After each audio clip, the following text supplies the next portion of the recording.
Di jantung tanah Jawa yang subur, berdiri megah sebuah gunung yang diselimuti ketenangan. Puncaknya seolah menyentuh awan dengan damai. Gunung itu dikenal sebagai Merbabu, sang tetangga anggun dari Merapi yang berapi-api. Namun, di balik keheningannya yang mempesona, tersimpan sebuah legenda kuno yang bergemuruh, sebuah kisah tentang keahlian, ambisi, dan pertarungan dua saudara sakti. Kisah ini akan membawa kita kembali ke masa lampau, saat lereng gunung ini masih menjadi bengkel kerja para empu terhebat, dan namanya belum terukir dalam peta dunia. Alkisah, pada zaman kerajaan Mataram kuno, di lereng sebuah gunung yang menjulang tinggi namun belum bernama, hiduplah dua orang bersaudara yang memiliki kesaktian luar biasa. Mereka adalah Empu Rama dan Empu Permadi. Keduanya dikenal di seluruh penjuru negeri sebagai ahli pembuat keris pusaka yang tiada tandingannya. Tangan mereka mampu mengubah bongkahan besi biasa menjadi sebilah senjata yang tidak hanya tajam, tetapi juga memiliki kekuatan magis yang dahsyat. Empu Rama, sang kakak, adalah pribadi yang tenang, sabar, dan sangat alim. Dalam setiap pekerjaannya, ia selalu mengandalkan laku prihatin, berpuasa, dan berdoa memohon petunjuk serta kekuatan dari Allah. Baginya, membuat keris adalah sebuah ritual suci, sebuah proses penyatuan antara kekuatan alam, kemurnian hati, dan ridho dari Yang Maha Kuasa. Ia percaya bahwa kekuatan sejati sebuah pusaka lahir dari kesucian niat dan ketekunan dalam laku spiritual. Berbeda dengan kakaknya, Empu Permadi memiliki sifat yang bertolak belakang. Ia adalah sosok yang ambisius, tidak sabaran, dan cenderung menghalalkan segala cara untuk mencapai tujuannya. Ia sangat berbakat, namun hasratnya untuk diakui sebagai yang terhebat seringkali membuatnya gelap mata. Empu Permadi percaya bahwa kekuatan magis tertinggi dapat diperoleh melalui jalan pintas, dengan memanfaatkan kekuatan gaib dari dunia kegelapan. Meskipun memiliki perbedaan sifat yang sangat mencolok, keduanya tinggal berdekatan di lereng gunung yang sama. Bengkel kerja atau besalen mereka saling berhadapan, dipisahkan oleh sebuah lembah kecil. Dari kejauhan, penduduk desa sering melihat asap mengepul dari dua tempat berbeda, pertanda kedua empu tersebut sedang bekerja keras, menempa pusaka yang kelak akan menjadi legenda di tanah Jawa.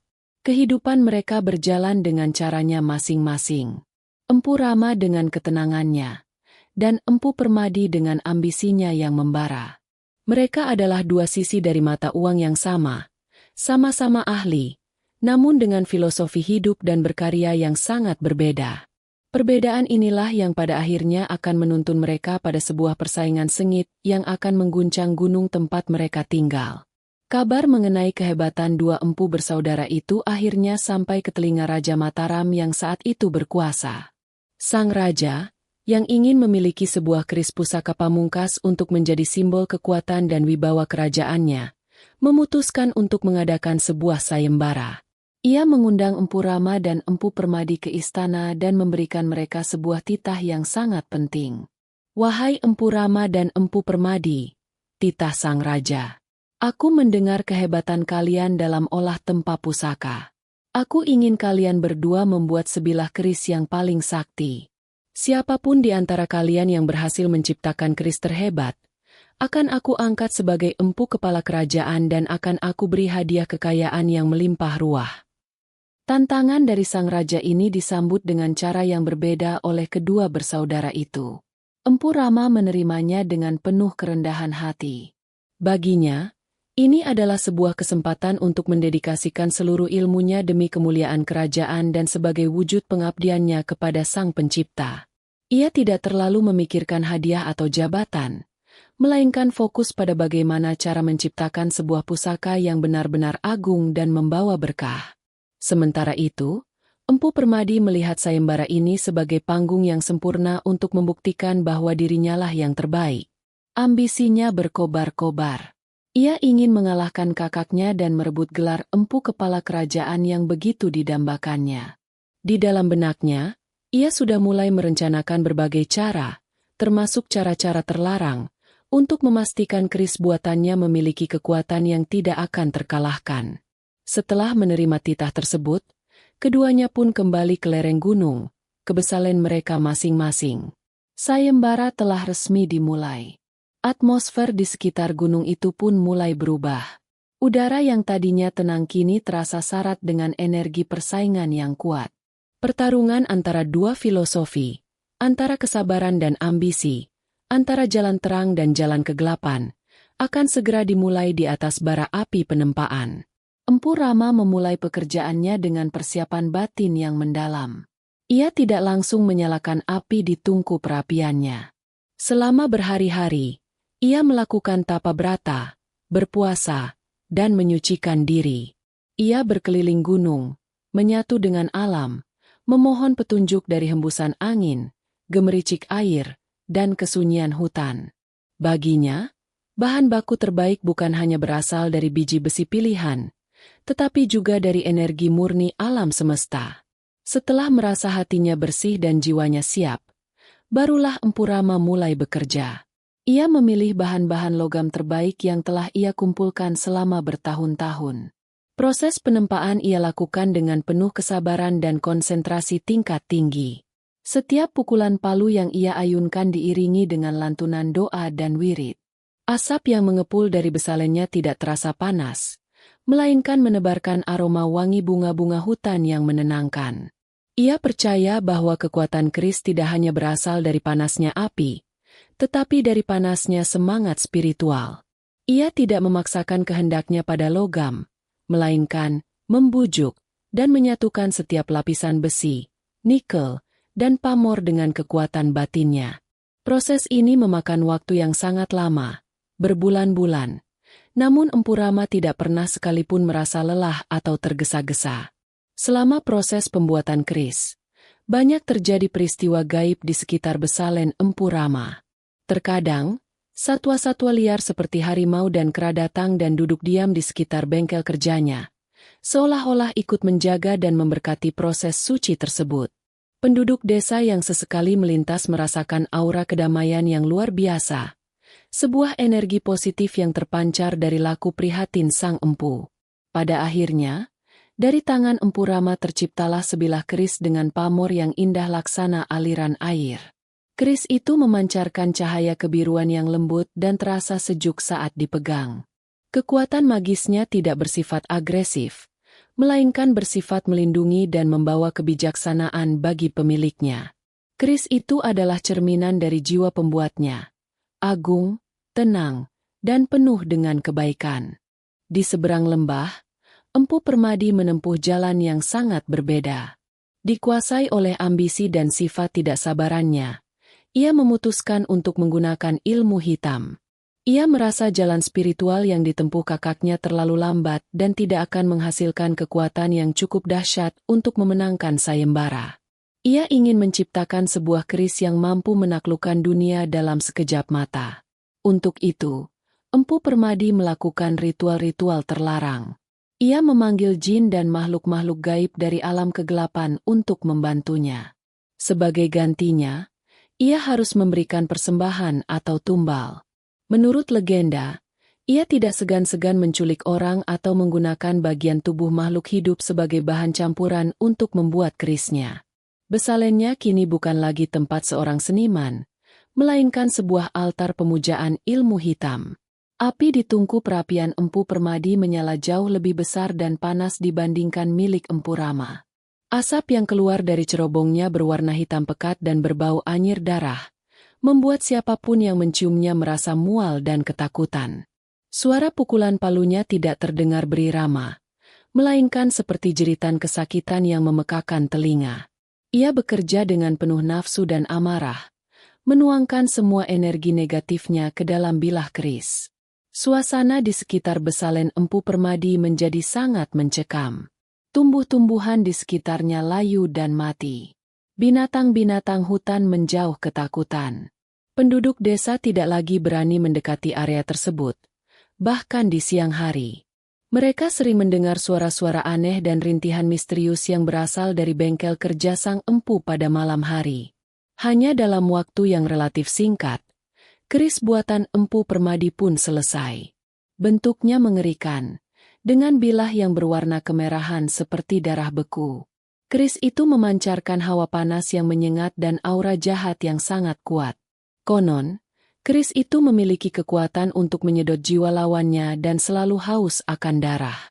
Empu Permadi tersenyum puas, yakin bahwa keris ciptaannya adalah yang terhebat. Tibalah hari yang ditentukan bagi kedua bersaudara untuk mempersembahkan hasil karya mereka kepada sang raja. Namun, sebelum berangkat ke istana, Empu Rama merasakan sebuah energi negatif yang sangat kuat datang dari arah Besalen adiknya. Hatinya merasa tidak tenang. Didorong oleh firasat buruk dan rasa tanggung jawab sebagai seorang kakak, ia memutuskan untuk menemui Empu Permadi terlebih dahulu. Saat Empu Rama tiba di Besalen adiknya, ia terkejut melihat keadaan di sana. Tempat itu tampak porak-poranda dan diselimuti aura kegelapan yang pekat. Ia melihat keris hasil karya Empu Permadi yang diletakkan di atas sebuah altar. Seketika itu juga, Empu Rama tahu bahwa adiknya telah menempuh jalan yang sesat. Keris itu bukanlah sebuah pusaka, melainkan sebuah benda terkutuk yang akan membawa malapetaka. "Permadi, adikku, apa yang telah kau perbuat?" seru Empu Rama dengan nada cemas. "Benda ini bukanlah pusaka, melainkan sumber bencana. Kekuatannya tidak akan membawa kemuliaan, melainkan kehancuran bagi siapapun yang memilikinya. Musnahkan benda ini sebelum semuanya terlambat." Empu Permadi, yang merasa hasil karya agungnya dihina, menjadi murka. "Jangan kau ceramahi aku, Kakang," bentaknya. "Kau hanya iri karena kerisku jauh lebih sakti daripada kerismu yang lemah itu. Dengan keris ini, aku akan menjadi empu terhebat di seluruh negeri. Tidak ada seorang pun yang bisa menghalangiku, termasuk kau." Perdebatan sengit pun tak terhindarkan. Empu Rama bersikeras bahwa keris terkutuk itu harus dimusnahkan demi keselamatan banyak orang, sementara Empu Permadi dengan angkuh menolak dan menganggap kakaknya sebagai penghalang ambisinya. Adu mulut pun berubah menjadi adu kesaktian, karena keduanya tidak mau mengalah. Karena Empu Permadi tetap bersikukuh dengan keangkuhannya, pertarungan antara dua saudara itu pun tidak dapat dihindari. Empu Rama, dengan berat hati, terpaksa harus melawan adiknya sendiri untuk mencegah malapetaka yang lebih besar. Mereka bertarung di lembah yang memisahkan kedua Besalen mereka. Pertarungan itu bukanlah duel fisik biasa, melainkan pertarungan ilmu kanuragan dan kekuatan magis tingkat tinggi. Empu Permadi dengan beringas menyerang menggunakan keris terkutuknya. Setiap tebasan dari keris itu mengeluarkan hawa panas yang mampu menghanguskan pepohonan di sekitarnya. Namun, Empu Rama dengan tenang menangkis setiap serangan dengan keris pusakanya yang memancarkan cahaya kebiruan. Aura kedamaian dari keris Empu Rama menjadi perisai yang mampu meredam hawa jahat dari keris adiknya. Langit di atas gunung itu menjadi gelap gulita seolah ikut menyaksikan pertarungan dahsyat tersebut. Petir menyambar-nyambar diiringi suara guruh yang menggelegar. Tanah tempat mereka berpijak bergetar hebat. Energi yang dilepaskan dari kedua keris sakti itu begitu besar, hingga menyebabkan bebatuan di sekitar mereka hancur berkeping-keping. Pertarungan berlangsung selama berhari-hari tanpa ada yang menang dan kalah. Empu Rama yang bertarung untuk kebaikan tidak ingin membunuh adiknya. Ia hanya ingin menyadarkannya. Sebaliknya, Empu Permadi yang telah dibutakan oleh nafsu terus menyerang tanpa henti.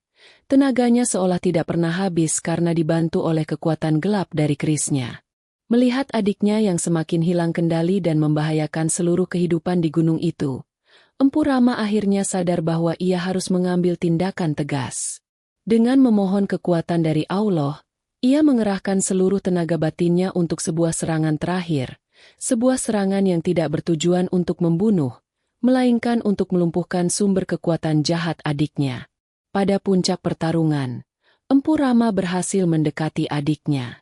Dengan segenap kekuatan sucinya, ia tidak menikam tubuh Empu Permadi, melainkan menghantamkan keris pusakanya tepat ke arah keris terkutuk yang dipegang adiknya. Benturan antara dua kekuatan yang berlawanan itu menciptakan sebuah ledakan yang maha dahsyat, jauh lebih keras dari suara guruh manapun. Ledakan itu seketika menghancurkan keris terkutuk milik Empu Permadi. Seluruh energi gelap yang terperangkap di dalamnya pun meledak keluar, menghanguskan tubuh Empu Permadi dan besalennya hingga tidak bersisa. Yang tertinggal hanyalah tumpukan abu yang sangat besar dan berwarna kelabu. Ledakan itu begitu kuatnya hingga mengguncang seluruh gunung dan mengubah bentang alam di sekitarnya. Debu dan abu sisa-sisa pertarungan itu beterbangan ke udara, menyelimuti puncak gunung selama berhari-hari. Ketika keadaan mulai tenang, penduduk desa melihat sebuah pemandangan yang menakjubkan. Puncak gunung yang tadinya hijau kini tertutup oleh lapisan abu tebal yang berasal dari ledakan dahsyat tersebut. Tumpukan abu itu membentuk sebuah puncak baru yang seolah-olah lahir dari sisa-sisa pertarungan. Empu Rama berdiri seorang diri di tengah keheningan, menatap tumpukan abu yang pernah menjadi adiknya dengan perasaan duka yang mendalam. Ia telah berhasil mencegah malapetaka, namun ia harus kehilangan saudaranya untuk selamanya. Kesedihan menyelimuti hatinya, namun ia tahu bahwa ini adalah takdir yang harus terjadi demi menjaga keseimbangan alam. Sejak saat itulah, masyarakat sekitar mulai menyebut gunung tersebut dengan nama baru. Mereka menamainya Gunung Meru Abu, yang berarti gunung yang puncaknya terbuat dari abu. Nama ini diberikan untuk mengenang peristiwa dahsyat pertarungan dua empu sakti yang melahirkan puncak gunung dari abu sisa kehancuran. Seiring berjalannya waktu, penyebutan nama, Meru Abu, perlahan-lahan berubah sesuai dengan lidah masyarakat Jawa. Dari Meru Abu, nama itu kemudian bergeser menjadi Merbabu. Nama ini terus melekat hingga sekarang, menjadi pengingat abadi akan legenda pertarungan antara kebaikan dan kejahatan, antara kesabaran dan ambisi, yang pernah terjadi di lerengnya. Setelah peristiwa tragis itu, Empu Rama memutuskan untuk tidak pergi ke istana. Ia merasa sayembara itu telah membawa duka yang mendalam. Ia memilih untuk tetap tinggal di gunung itu, menjadi penjaga spiritualnya. Ia mendedikasikan sisa hidupnya untuk bertapa dan memastikan bahwa tidak ada lagi kekuatan jahat yang mengganggu kedamaian di sana. Keris pusaka buatannya pun ia simpan di sebuah tempat rahasia di dalam gunung. Kisah Empu Rama dan Empu Permadi pun menjadi sebuah pelajaran berharga yang diwariskan secara turun-temurun. Legenda ini mengajarkan bahwa kekuatan sejati dan kemuliaan abadi tidak akan pernah bisa diraih melalui jalan pintas atau cara-cara yang jahat. Kesabaran, ketekunan, dan hati yang bersih adalah kunci untuk mencapai hasil yang agung dan diberkahi. Ambisi yang tidak terkendali hanya akan membawa pada kehancuran diri sendiri, seperti yang dialami oleh Empu Permadi. Gunung Merbabu, dengan puncaknya yang tenang dan diselimuti abu legenda, berdiri hingga hari ini sebagai monumen yang megah. Ia menjadi saksi bisu atas sebuah kebenaran universal, bahwa kebaikan pada akhirnya akan selalu menang atas kejahatan, meskipun harus melalui pertarungan yang berat dan pengorbanan yang mendalam.